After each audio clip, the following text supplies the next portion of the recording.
Probably at this point written over 20 books. I tend to write an average of 2 books a year. And they're all, Amazon does a great job of publishing my books. I've had 2 books published by an outside publishing firm that saw the book and liked it and asked if they could publish it, All and right. did. And that was good. The biggest one being the Nazi Connection to Islamic Terrorism, which was published by WorldNet Daily. And that was like a fluke for me, but it was a big book. Yeah, good. Other than that, my books are all available. Just look me up, Charles Moscowitz, and you shall see probably about 22, 23 books. And it's actually a great endeavor to write a book in this day and age. I urge people to do it. If you feel passionate about a subject and you want to do a little bit of a deep dive, there's really no better way to do that than writing a book. Anyway, so Mike, I wanted to, the title of the program is Deep State Insurrection. And, things are going so well in our society right now, both politically in terms of the Trump administration, which is the most consequential administration seated in this government since probably Lincoln or even Washington. Things are going well socially and culturally. They're going well on the world stage. They're going well domestically. They're going well in terms of security. And so I'm just expecting to see some kind of a deep state action. So you're waiting for the shoe to drop. Exactly. And they're not going to take this lying down. I mean, and there are 2 things that I'm seeing right now on the horizon. Like to know your thoughts on it. Sure. Or other things that might come to mind. The first one is this visit to Ukraine by Lindsey Graham and Denang Dick Blumenthal, Senator Blumenthal, where they use a lot of very warlike language. They were kind of like trying to stir up trouble, just like what McCain did in 2014.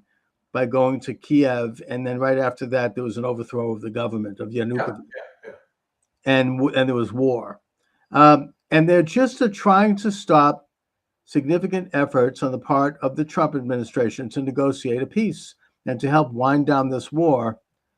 Right after they left, within a day or 2, Ukraine launched missiles deep into Russia, I think well into like 1,000 miles into Russia, where they destroyed Russian aircraft successfully. Actually, from a military standpoint, it was a pretty brilliant operation. However, it was done without the White House knowing about it. The question is, did Graham and Blumenthal instigate it? And if so, are they the spearhead of a last-ditch deep state effort to try to foster World War III? Because that's what this could become.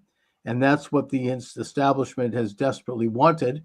That's why they, going back to 2014, why they overthrew the Yanukovych government and put in a government that led to Russia seizing Crimea and putting the whole region on the brink of war by claiming that they were going to force Ukraine into NATO. And that's what happened again under the regime that was running the Biden years. In terms of Putin invading Ukraine full scale after being given a green light by Victoria Nuland and some of these shadowy groups that can only be described as deep state players. So I think that the question now is this their final last gasp effort to try to again foment World War III?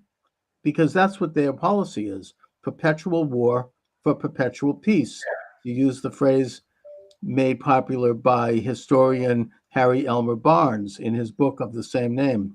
That book was written after World War I when he talked about what happened. And it's certainly very suspicious. When you mentioned Blumenthal and Graham,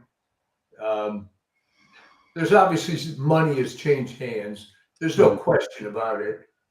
But the other problem with it, and this is why Trump was right from the beginning, that ultimately the U.S. wants to get out of this mess, because if Ukraine is going to run an operation like this as you say, I don't know if this is provably true, that we being Trump, let's say, knew about this operation in advance, then there's no justification for this at all, other than, as you say, most politicians are deeply corrupt. They're clinging back to this perpetual war for perpetual peace thing. In fact, I was going to point out last week that many people grew up with the notion that peace is defined as that period of time between wars. And if this is your mentality, then what the hell do you think's going to happen? Right. I mean, it's the establishment has been pushing for war because, I mean, they profit from it. How many billions of dollars poured into Ukraine after Russia invaded, and where did the money go? That's the big question.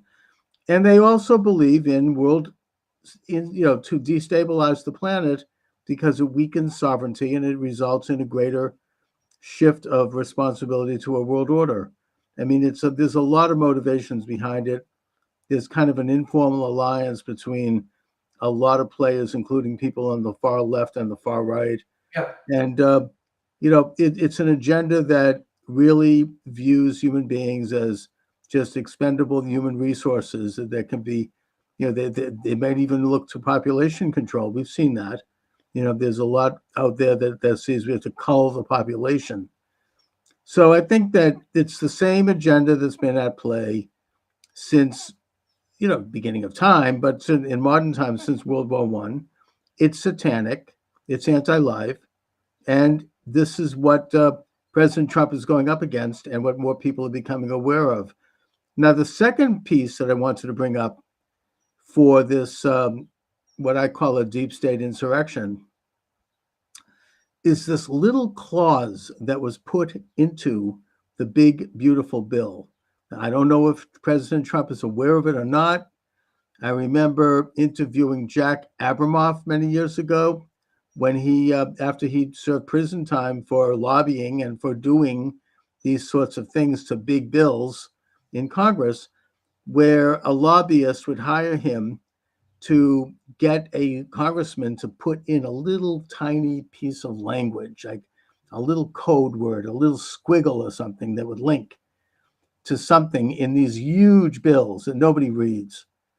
And if you researched it and clicked on it and then kept clicking and digging, you would eventually find out that it had benefited the lobbyist, either in the form of getting a big fat check at some point, or like, I don't know, like law firms having a special little clause put into the law so they can make a buck, with crime and with defending that law. I think that what's happened in the big bill is that there is this language, and I can't quote it. I've heard about it from a number of people. I should have looked into it more, but it basically says that artificial intelligence shall not be regulated for 10 years. Did you know about this? Well, I had heard about it. I didn't know that it was true, though. It is true, apparently. And what that means is that artificial intelligence, the states can't go in and do any regulation. It probably is something that's inevitable, just like the car was inevitable once it was invented. You can't stop it. It's something we're going to have it. It's going to change the course of our lives. It's going to change the future projection. But if you're not going to have any regulation of it, and it becomes this massive international oriented database where every trillions of pieces of data could be put into it and fed into it and organized, and that data might not be good for people. I mean, it could be stuff that could trigger bad things. Then, we could lose the entire human race. I mean, who knows how this thing could be programmed? It has to be regulated. There has to be a means. Well, it has to be regulated. It has to work better. I mean, right. If you see how and most of the exposure people have to it right now is in the search engines, and it's not very good. All right. my wife looked up a biography of some actress from the 1950s, and it was ridiculous. It conflated her history with somebody else's and provided this ridiculous composite, which, if you knew the person at all, you knew it was completely erroneous, but you could see how an AI model would have done this because the names were a little similar. And well, maybe that's one of the problems with AI, because you have an algorithm that doesn't really have oversight, and it can kind of correlate and systematize certain things under an algorithmic word. I mean, that's we've already seen how this works with censoring internet. I mean, the reason I'm taken off of TikTok isn't because someone's sitting there listening to me do a show. It has to do with the fact that if you say certain words, it automatically triggers an algorithmic response that says we can't have this. There's like a kill switch somewhere that puts a stop to it. And I mean, actually, I did recently Grok is Elon Musk's AI, and it's on all the Twitter pages. And I put my own name into it, and it actually was pretty good. It wasn't too bad. It actually gave a fairly accurate. I didn't have a problem with anything in it, and it actually was a fairly favorable thing about me. I mean, it emphasized certain things that I might not have thought to bring up, but it was not bad. I mean, it was all accurate, and it was actually, I felt, okay, good, look me up. But the on the other hand, I mean, if you look me up on Wikipedia, it's complete bullet BS. Yeah. And they completely, it's not even accurate. It's like the dates are wrong, the names are wrong, the events are completely cockamamie, because in a way, Wikipedia is not AI. Wikipedia has a bunch of left-wing ideologues who are combing through that thing and making changes. It's not what it used to be. I used to actually use Wikipedia for my books, because not just because of the information itself, which you always have to double check, but because they would put a whole list of links and sites using the old Chicago style of grammar, and you could then go through the links and get a lot of information. It's not really that, it's not good anymore. It's become so ideological. If anybody wants proof of how bad Wikipedia is, do a Wikipedia lookup of Hunter Biden, okay? And you'll see how bad it is and how biased it is. Anyways, so let me point out, though, that the trouble with regulation, of course, is who's doing the regulation. And you have to ask yourself if you'd rather have a completely freewheeling setup or have regulators involved with it. I mean, I'm not a huge fan of regulation for that reason.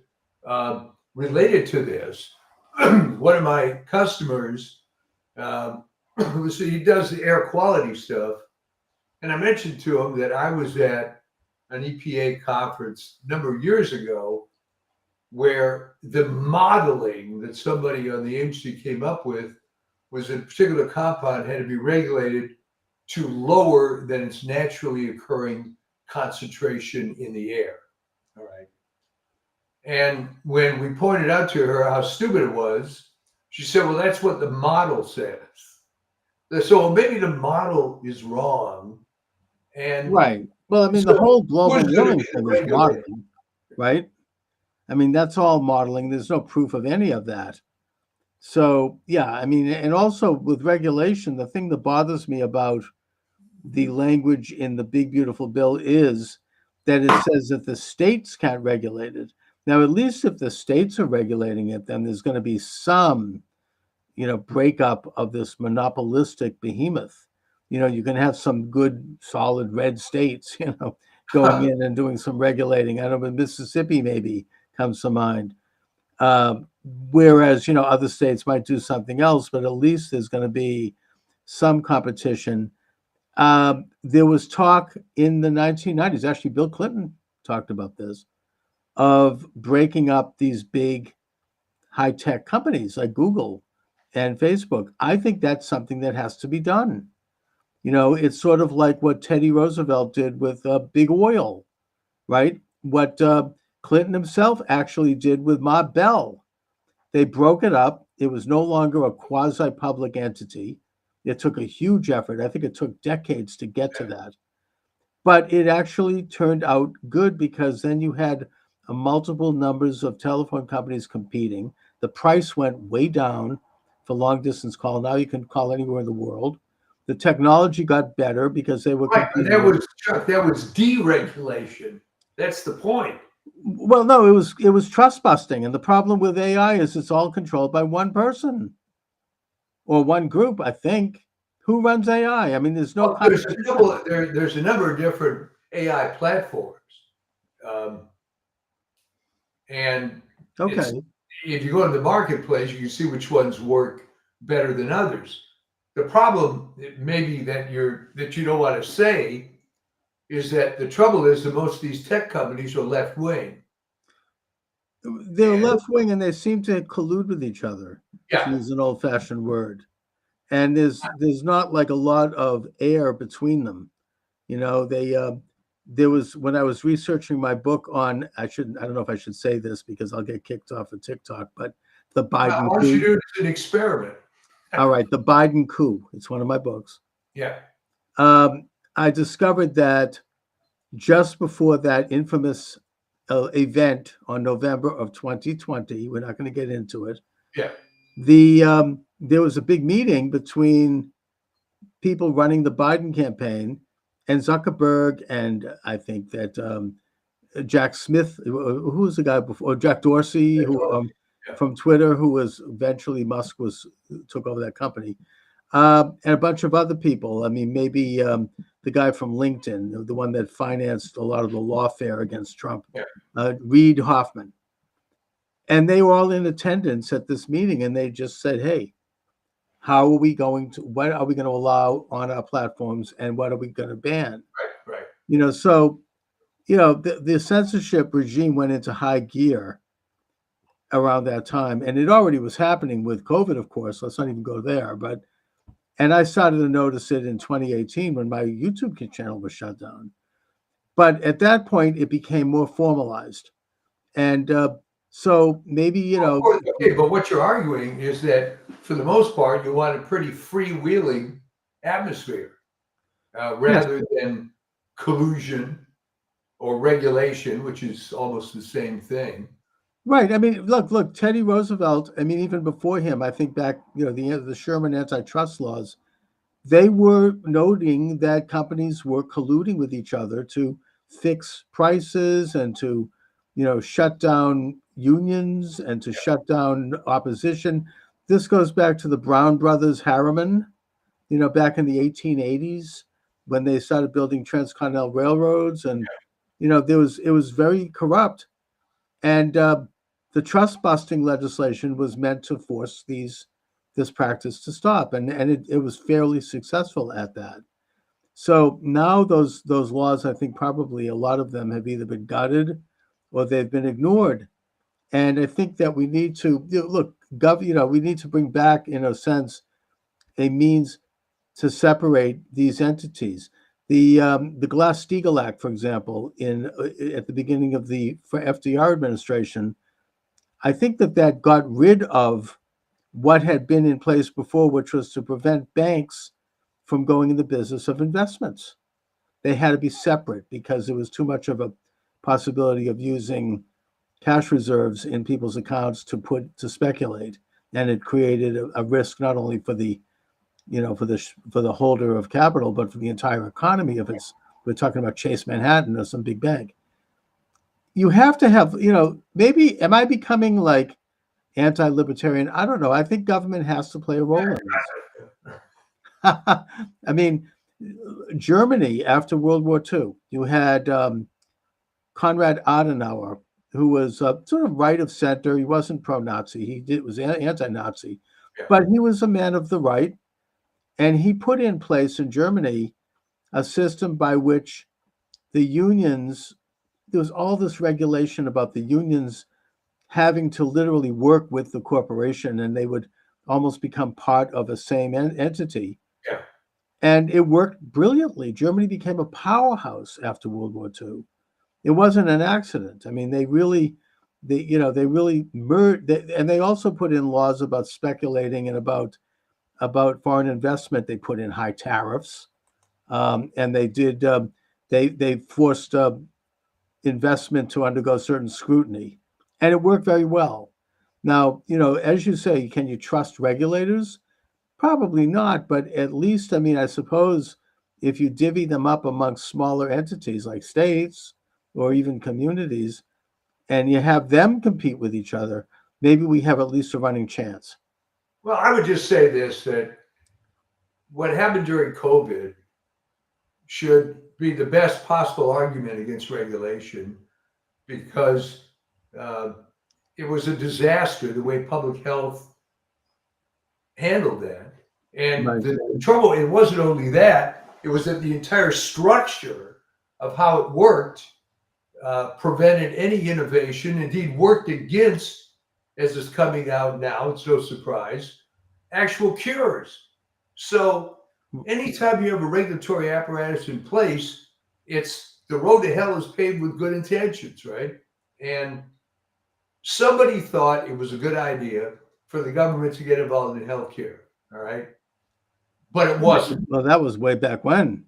I mean, I don't know what is the history. I mean, that goes back to I think shortly after World War II, when you had I don't know, SSI and SSDI Well, was right, but I mean, it ratcheted up. The whole entry into healthcare was with Medicare. right, and that was in the 60s.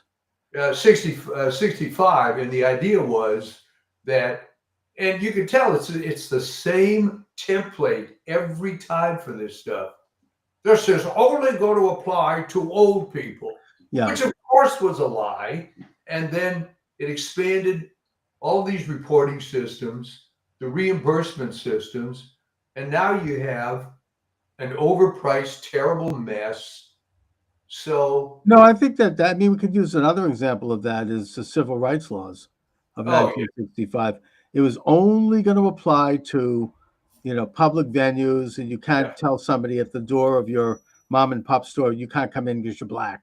Which is not, which is everyone supported that, but eventually it kind of morphed into this massive thing that now every little company is now being told you have to have quotas for this group and that group and this number here and that number there, and communities have to have people in that they may not want in, and you lost the ability to have choice.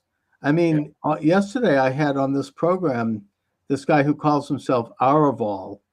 He's a white nationalist. Okay, Really? yeah, interesting interview. He, I noticed him on Twitter, and I asked him if he'd like to come on with me. He's not, he's a very pretty erudite, educated guy. Well, is he a racist or just a white nationalist? He's a racist. No, right. He believes that white people are smarter than non-white Okay, people. well, we have to be careful because a guy like Jared Taylor generally talks about rights of white people. He doesn't go bashing minorities per se. No, I mean, look, his stuff is completely crackpot. I mean, I totally took him on that. I mean, Yeah. and he's into this whole thing that because of generations of breeding and DNA. I mean, but in a way, it's interesting.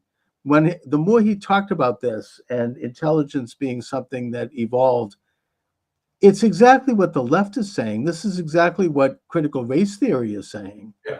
There's no difference. It's this idea of identity, putting people in these categories, and then ascribing certain aspects to their personality and their life based on those categories that have Well, nothing that's to what do. the Nazis did. In fact, Of they course. even expanded it into physiognomy, right? If you're Oh, there's all these pseudosciences. Yeah. They was doing this thing where they're measuring the size of your head, and they, yeah, what did they call that? Cranology or something. yeah. I mean, it became really insane, and it was some of the same crap that's, like the transgender stuff. I mean, we're talking real pseudoscience that's very destructive. But to go back to his comments, the one thing that I actually think he made a good point on was that the civil rights movement basically inveined the federal government into the life of every citizen. That we Yes. now cannot have, like a community of white people, however you define that, or Italians, or Irish, or Jews. Everything has to be like controlled from an external source, and that they have to integrate everything. And I think that the better approach to that, I pointed out, is that things like integration are going to happen naturally in a free society because we're a merit-based society. If you can achieve that, people don't care if you're black. They want excellence. If you have a company, you want to put the best person there. That's the first and foremost element of our country, and that's the history of this country. And I pointed out that that's what the founding fathers envisioned. And he says, yeah, but they viewed a white nation. Not really. They weren't thinking, oh, we're white. First of all, the only people that they actually thought of as white were Anglo-Saxon Protestants. Everyone else was not white.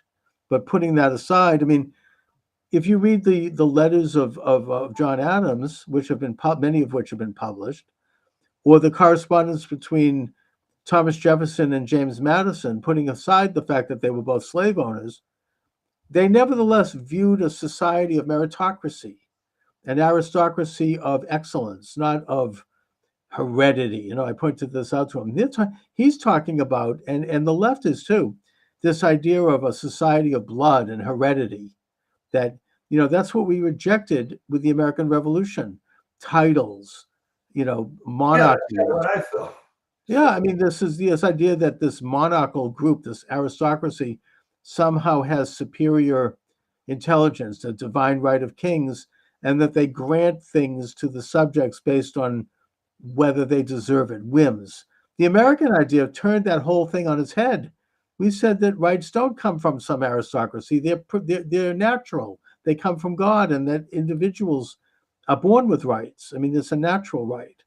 It's not something that's a gift from anybody.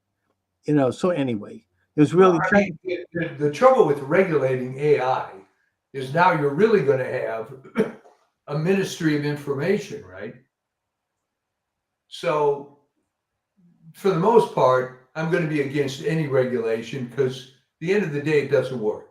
okay. It always starts off with good intentions, but then it escalates and escalates and escalates. So when you went from the Civil Rights Act being you can't discriminate in public conveyances against black people, and now it took on it almost went 360 degrees around, where now you can't discriminate against a transgender trying to compete with women.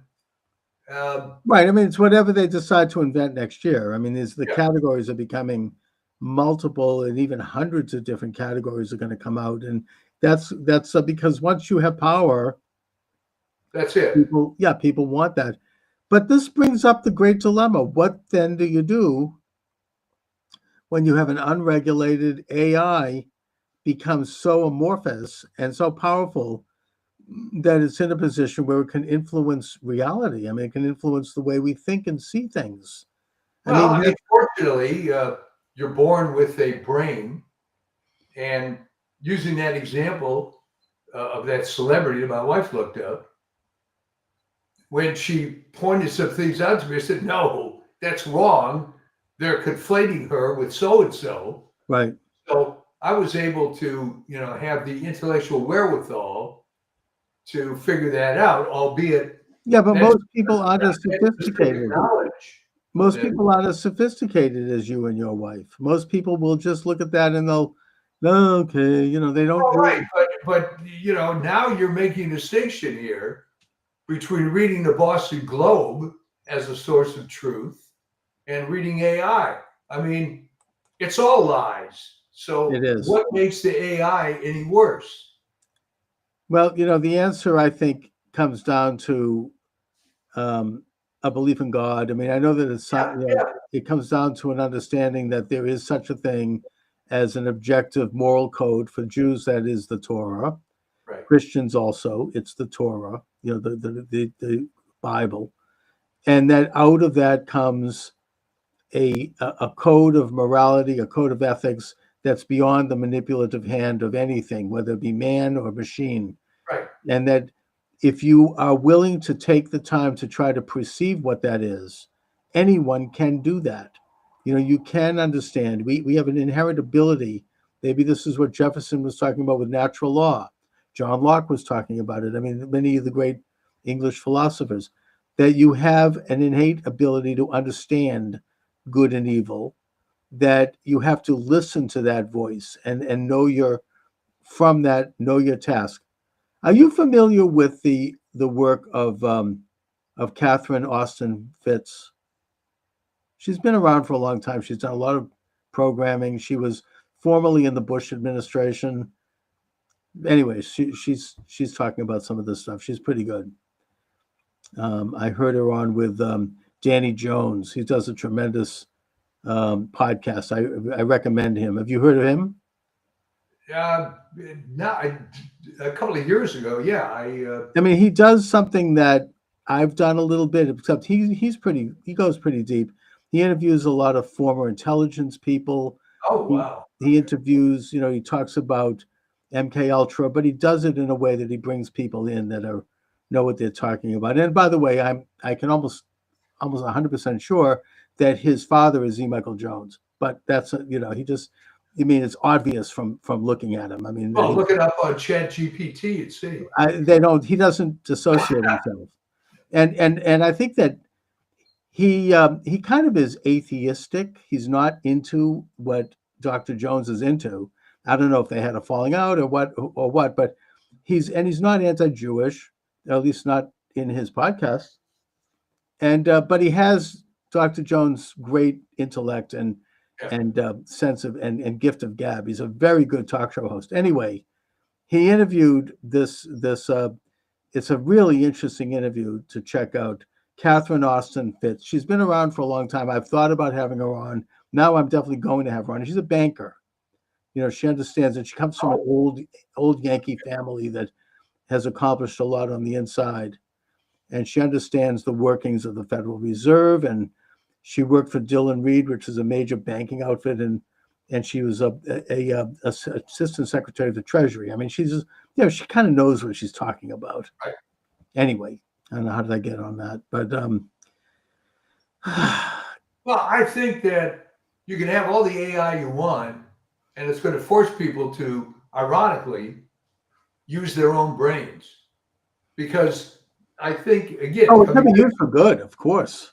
Yeah, I mean that COVID is shown, and not everybody picked up on this, obviously, that all this valuable information you were getting from trusted sources ended up being crap. And some of it, for me, just didn't pass the smell test. And it wasn't that I had any technical ability that somebody else doesn't. It's just that it was too stupid, too inconsistent, and it seemed to change weekly. But look at the censorship that went into that. Oh. I mean, I still cannot say the word, and here goes TikTok, hydroxychloroquine. Watch, I'm going it's going to shut down. Ivermectin, it's going to get shut down. Never mind the fact that now they admit that these drugs can treat viruses and that they are... Not only that, ivermectin seems to be effective against forms of cancer, for God's sake. Exactly. Look, it's an award-winning, FDA-approved drug that's been around for a long time, and hydroxychloroquine is basically a derivative of quinine water that goes back to the 19th century. I mean, that's why the British, for example, drank vodka and tonic in places like the tropical colonies like Singapore, because tonic water, quinine, has a natural gives you a natural immunity to virus. They understood that, and it just was a given, and that's what hydroxychloroquine is. It's derived from quinine.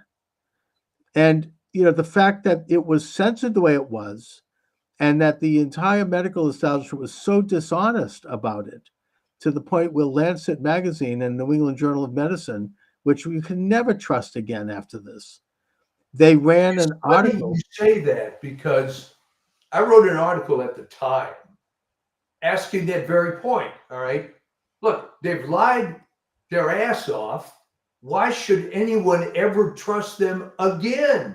I But will yet, never trust them again. right, but you're But yeah, smart, okay? But the point is, they're still going on publishing, and by the same token, think about it: CNN, lie after lie after lie, including what you know, I mean, we've talked about this before, but I think it's now been acknowledged that just about everything about COVID was a lie. yes, And that even like the origins of it, the handling of it, the fact that it was a pandemic, which it wasn't, the fact that it was people who the people that really suffered from COVID were the same people that suffer from any other virus. yeah, People over 80, people with pre-existing conditions, that obese, you had all the blue state governors like Cuomo and Waltz and Whitmer put active COVID-19 people in nursing homes, yeah, which constituted probably, I don't know what percentage, they've never really published, but of the people who did die of COVID, I would say it's probably at least half, maybe more. So they could gin up the numbers.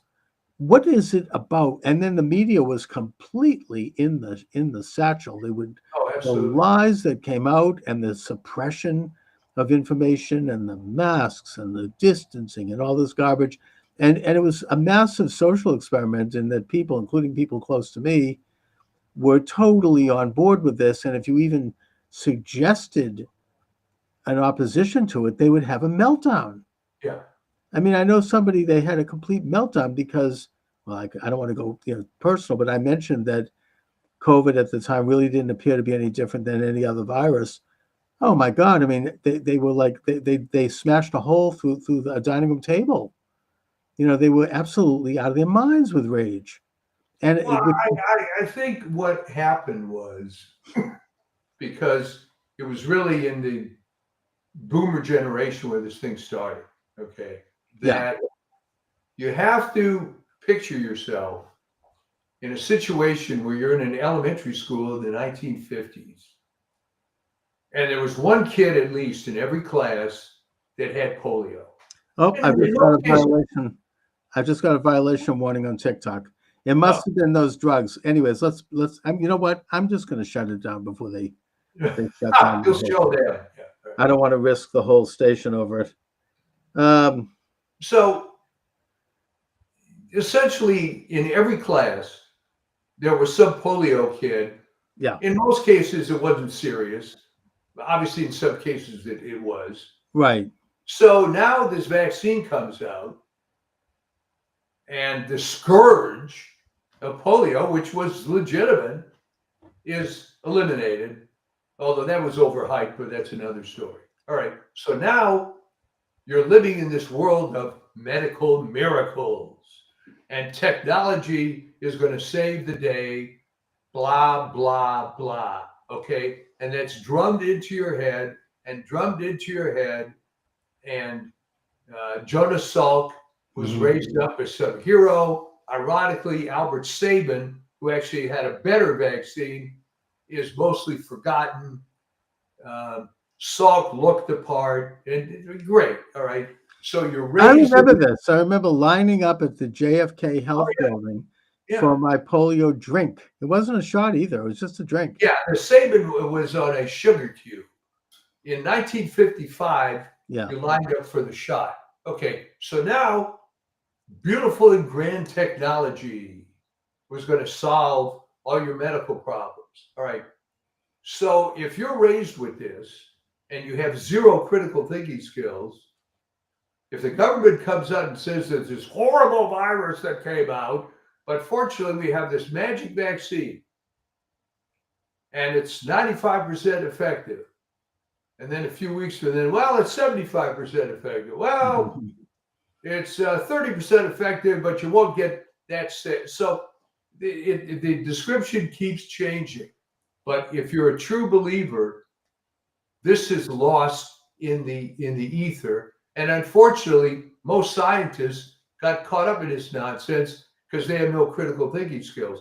That was the irony. When I was a grad student at MIT, it blew my mind how stupid most of these people were in terms of critical thinking. They did it was exactly dogmatic. down the line, Yeah. and for a question to be raised. Either they have no critical skills, or they don't want to lose their livelihood. You know, you Yeah, spend well, that was the other problem. 8 years in as a doctor's intern and a medical. Yeah. You know, I mean, that's what I think happened to my doctor. I mean, she doesn't want to lose her.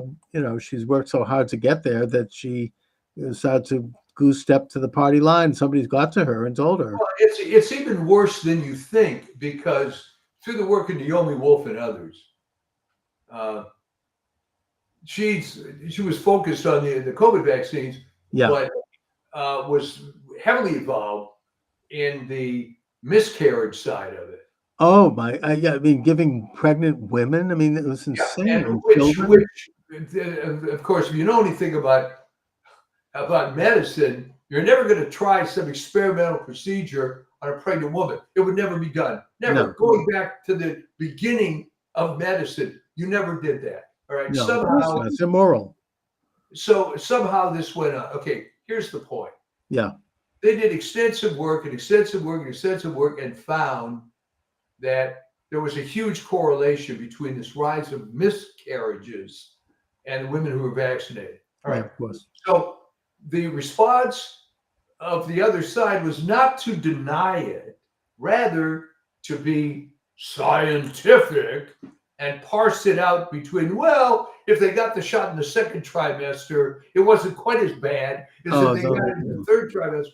And I was incredulous.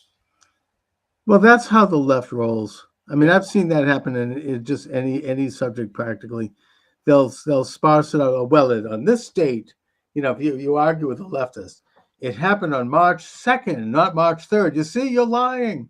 Yeah. Right. I mean, that's just how they do. That's part of their training. If you're raised in that sort of environment and you have no critical thinking skills, which, let's face it, most people don't, right, then that's all you can do. But you know, everybody had a personal choice. Now, some people were forced into this vaccine, but most people weren't. So they thought, well, should I get it because I've heard this about it or that about it, or should I not get it? And you just had to make that personal decision. That's what it came down to. But the scare tactics and the hysteria and the manipulation of, I mean, there's a lot of that around vaccines anyways. I mean, I noticed that when my child was born. Do you want your child to get, you know, X, Y, and Z? No. You know, it's sort of like they scare you and they use these tactics. The bottom is falling out of this vaccine thing, unfortunately. Oh, yeah. Now they're admitting that it's created heart disease in young men. I mean, I'm not just talking about COVID. It ends up that they looked at when sudden infant death syndrome came along in the 70s. Right. And they're looking back at data and say, well, 95 or 99% of the cases was within 7 days of the baby getting a vaccine. Yeah, and also autism. Yeah. You know, it showed up because when the baby was given a vaccine, and they were doing it to babies who were prematurely born and loading them up with multiple vaccines, you know, within a few days of getting those vaccines, the child would have a serious fever, and they would sometimes have tremors. And then they would maybe, you know, this would go on, and they would treat the child, and the child would get better. But then later on in life, you find out that there's serious autism.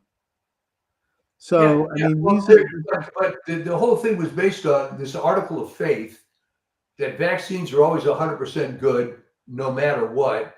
And Candace Owens relates a story where I think it was her sister her kid got the pertussis Hubikoff vaccine, and within a couple of days got what ended up being Hubikoff. Yeah. But it was denied that that's what it was. They called it something else, like croup. There's so much lies. Diagnosis as that. So it's become this entire industry in itself, and it's a big industry, right? There's no liability. There's no placebo-controlled trials on any of this stuff. No, I mean RFK Jr., who's really done a tremendous job, a great man. He's talked about a lot of things, but one thing that sticks with me is that he says he wants to ban the drug commercials for the big television news stations because Well, since TV they will go out of business. I mean, well, they'll go out of business, but the problem is that since they moved in there like that, those stations will not investigate the drugs. They will not look at Merck or or Johnson and Johnson or any of these people because that's where the who writes their checks, obviously. well, but I mean, here's the problem. All right, who watches TV news? Old people. Nobody watches Well, and TV. they're the ones who buy drugs. Yeah, but yeah. but the thing is that it's very corrupting, and he wants to take it out of the of media, which I mean, you see these when you watch like Lester Holt. I mean, he just left, which is interesting, but it was just commercial after drug commercial, and with about a third of the commercial spent on all the disclaimers. And Well, I this mean, if you think about it, who is that geared to? Old people. it is. Well, that's who People the don't audience use is. pharmaceutical drugs, although they're trying to crack that market too. So, oh, please, if you get rid of pharma ads on TV, the only TV that's going to be left is sporting events. Right? So, Mike, what do you have coming up on your Substack? Oh man. Okay. So I got some comments in the thing I did last week, and um, I I don't know. I was thinking of the regulation thing before you even raised the subject. You have a lot to say about it. It's right. That would be great. Yeah, because that seems to be everybody's go-to, right? Oh Yeah. no, there ought to be a law, you know. Yeah, And even me. I know. I get it. You wonder. I mean, you hear these horror stories, and you oh well, you, there's you any look for number of horror something to come stories. along and save you. There's 330 million people, and there's going to be some horror stories, but Yeah. the cure is always worse than the disease with this stuff, and you just have to be very careful. Uh, I would say, less regulation, less government, and I was also thinking of doing a Supreme Court thing, but I wrote the anti-Supreme Court piece a long time ago. Right. Um, so But it's it's always just a good idea the hardest to thing, to as stay you on that know, one. as a writer, is you don't want to write the same piece every time, right?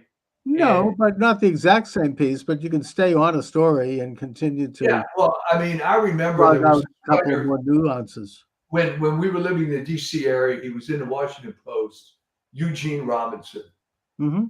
and I sent him a letter, email about here's a template for writing a Eugene Robinson column, and I went through all these precepts, and I said you could use this now, and you have been using it for your whole career, and I defy you to produce a column that doesn't fit into this template. Well, of course, he never answered. Right. But I knew I didn't want to fall into that sort of thing. But I'm telling you, you start going nuts with this template thing on a completely unrelated matter. And I might write this article too because it's funny. There is an absolute template for British murder mysteries. I mean, you've seen it. Everybody's seen them on PBS or whatever, whether it's Agatha Christie Right. or Midsummer Murders or Inspector Lindley or whichever your favorite show is. Inspector There's Morse. 10 or so precepts that always come in. Number one, too many characters. Number two, some bizarre familiar relationship comes out at the end, where this guy ends up being the illegitimate son of that guy. Okay. Right. And Sounds like Murder on the Orient Express. yeah, Right. right. It just fits every single thing, and weird relationships between people, and every crime is always solved by virtue of conflicting alibis. And the trouble is that's not how it works in real life. Right. I mean, Most it's murders, a formula. Yeah, yeah, It's like, did you see this movie Knives Out? yeah, yeah. That it's sort of it was an interesting formula, but it was like that. You wanted there's like a whole group of people and who was the one, and I mean, it is a formula. It goes way back. Probably Gilbert and Sullivan started it. And they said, but it bears little resemblance to real life, which is what's funny. Yeah. Most murders are solved not by some brilliant detective, but by tips coming in. Yeah. I mean, this idea that people think that some brilliant detective is going to, out of whole cloth, create this scenario of how this murder was committed, it doesn't happen like that. It's like Columbo, right? Remember that? Yeah. Peter Falk. I mean, it's actually a very well written show. I used to like Columbo. Oh, it was fun. Yeah, but he would kind of bear in on it, and he knew who did it, but he would sort of set it up so that they would eventually be like, "Yes, I did it." Yeah. But but it's like it would like he would take very coordinated and well calculated steps to put somebody in that place where they would have to. It would be the evidence would be so overwhelming that everything would fall apart. But doing the occasional tweet or the occasional Facebook post or whatever can be very effective. I know that I've mentioned that President Trump used one of my tweets way back. This was during the first term. Didn't credit me for it. That's fine. But it was during the whole controversy around Colin Kaepernick and the bending of the knee and all that stuff. Everybody was talking about that. And I sent out a very brief tweet at the time saying that in Judaism, we are told never to bend to anybody but God. And that's the story of Esther. That's the Purim story, that Mordecai, who was Esther's uncle, was sitting there minding his own business at the gate of the castle, and that Haman, the villain, who was the prime minister, had gotten the king to issue a decree saying that every time I enter a area, people have to bow. So he goes up and he sees that Mordecai is not bowing. And so he's very angry. He's like, "Why aren't you bowing? You have to bow." And Mordecai said, "I only bow to God." And so I put this story in a tweet, and President Trump used it the next day. He said that but so it can be very effective if you have an idea that you want to put up there. Anyway. Well, yeah. I mean, you see sometimes if you write enough that some of the stuff you come up with is used in the weirdest places. Oh, I know. Yeah. And I remember there was an expression we used in marketing, Johnny Doorknob. And Johnny Doorknob was whatever the typical guy was, the typical Johnny Doorknob guy, right? So I happened to Google Johnny Doorknob, and sure enough, someone had taken something I'd written from a few years earlier, put it into another piece, and that's fine. I didn't invent the name, but it's fun. With the internet, everything shows up, right? Right. So, but yeah, people have used my stuff because I'm not well known enough so they can get away with it. But the other example was that I did some research and I discovered that the Congressional Caucus, the Progressive Caucus, had direct connections to the Democratic Socialists of America, and that they actually shared a website. So and the Democratic Socialists of America is America's oldest leftist group. It goes before the Communist Manifesto. It's and I pointed this out in a blog, and I showed the names and I showed links to the websites. Right after I did that, WorldNet Daily picked it up, and they did a column on it without mentioning me. And that the Democratic Socialists of America and the Congressional the Congressional Progressive Caucus, they changed their websites. They took off the rows from the, they separated them because they didn't want that exposure. But that column that was written by WorldNet Daily, and by the way, they admitted to me later that they had used that because they published. They didn't send you any money, though. The what? They didn't send you. No, they didn't send me money or give me credit, whatever. The point is that that article in WorldNet Daily eventually morphed into a bigger discussion, and it became like a public debate. and it helped elect George Bush president. In his first campaign. Anyway, I'm just mentioning this because if you have something that's a good piece of information and that's interesting, it's going to make a difference if you put it out there in a certain way. You may not get credit for it. No, but you probably won't get credit for probably it. not, but you can sleep better at night knowing that. I mean, what I remember this now, the FDA for many, many years would tout their triumph with thalidomide as being a key thing that they did and so on. And they mentioned Dr. Frances Kelsey, woman, as being the one that stood in the way of industry bringing thalidomide into the country and so on. What they did, and I wrote a piece about this a long time ago. I said they're still touting that in their website. Never mind that there were, depending on whose estimate you want to listen to, dozens or hundreds of American kids that were born with those defective limbs and so on, right, based on samples, because they were much less rigid about samples back then by American doctors giving it to patients. And it was going to be approved over Frances Kelsey's objection anyway. The only thing that stopped it was when all those horror stories did start coming out of Western Europe. So I said, if that's their greatest triumph, good God, right? So, I remember those horror stories. They were terrifying. The pictures of those children. I mean, it was just. Well, what made it even worse, though, is that the company knew about it. Yeah. They knew it was doing that, and they still touted the drug. So, but what happened was they finally, I think if you know where to look, you can still find it on their website, but they don't tout it nearly as much because it's one of these things. Yeah, it's a true story, but we're missing a few details here. And I don't know, maybe other people wrote about it. I never saw it other than what I put in. So, hey, you know what? The information gets out there. It's free.